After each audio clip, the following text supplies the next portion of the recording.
Díodh, is me Seán Ó Maoilsté, tá me ag obair nardmhaithe mar oifigeach forbartha Ghaeilge.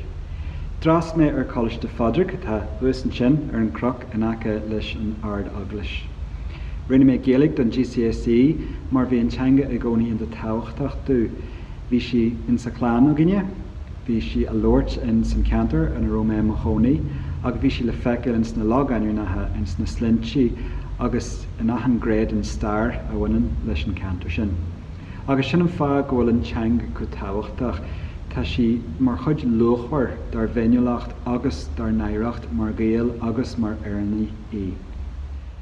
Ní raibh mé ar an ollscoil chuaigh me ag College de Bríde ranna farste, ach ní dheartha me chun na Gaeltachta nuair a bhí me ar an bhanscoil ar an drochuair. Bhfuilm sibh sppragu le cuairt a chuairt ar an Gaeltacht, mar sin an foiinse atá feicthe agaí na daoine céinaíonn teanga bheáil nuair a bhí si faoi ionsaí sa coideala den tír, agus bhfuilm sibh sppragu leis an Ghaeilge rinneadh den GCSE. Mai sibh.